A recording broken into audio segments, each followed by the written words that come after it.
আগেই সাংবাদিক ভাইরা, আপনারা আমার এই বক্তব্য নিয়ে এই পর্যন্ত ভিউ ব্যবসা নাকি আপনারা তদন্তে যাবেন? যদি যান তাহলে আমি বক্তব্য দেব। মামলা করার পরেও চেয়েছি যে রিয়া মনির আর আমার সম্পর্কটা তো আপনারা জানেন ভালো, ঠিক আছে, একটা সমাধানে আমরা যাই।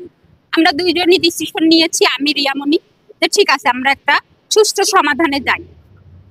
কালকে যখন উনি সাংবাদিক সম্মেলন ডেকেছে, হিরো আলম আমার সাথে যোগাযোগ করে, দেখো তোমার বোন কি বলে, রিয়ামণিকে সবসময় বলে আমার বোন। আমি বলছি তাহলে আপনি আসেন, আমরা দেখা করে এক জায়গায় বসে কথা বলি। পরে উনি ওই যে কাদেরিয়া আছে না, কাদেরিয়া, ওখানে আমি রিয়া কথা বললাম দুপুরে।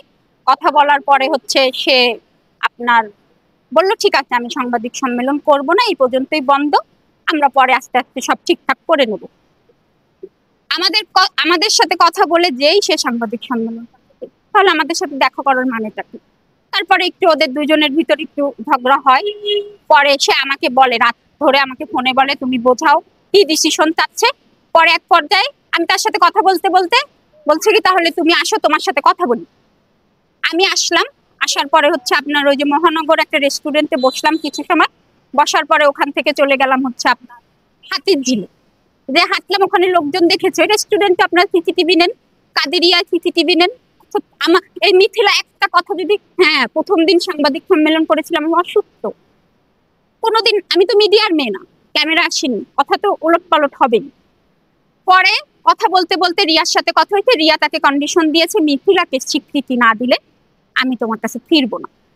আর আমি ওদেরকে বলছি তোমরা আগে, আমি দেখি তোমাদের ঝগড়া 6 মাস যদি না থাকে তখন আমি চিন্তা করবো, আমি তো আছি, আমি তো চলে যাই। সবাই তো জানে আলমের প্রতি আমার ভালোবাসাটা, তুমি ইয়ার মন গলে গেছে আমার ভালোবাসা দেখে। তাহলে তোমরা দুইজন থাক, তোমরা আগে দেখাও যে তোমাদের মাঝে কোনো ঝগড়া নেই, কাউরে নিয়ে কোনো ইতিকে নিয়ে বা আমি এখন আসবো, তোমরা 2 দিন পর ঝগড়া করবে, আমি তোমাকে ছাড়া আলমের জীবনে ফিরতে পারবো না। এই কথা আমি রিয়াকে বলছি। আলম সাহেব যে কিছু হলেই কোরআন শরীফ ছোঁয়ার কথা বলে, আপনারা তাকে বলেন না কোরআন শরীফ একটু বলুক যে মিথিলার সাথে তার কিছু হয়নি, তার বাচ্চাদের মাথা, আমি তো সেটা প্রথমে আপনাদের বলছি, সে সবকিছু কোরআন শরীফ ছুঁতে পারে, মিথিলার ব্যাপারটা ছয় না কেন?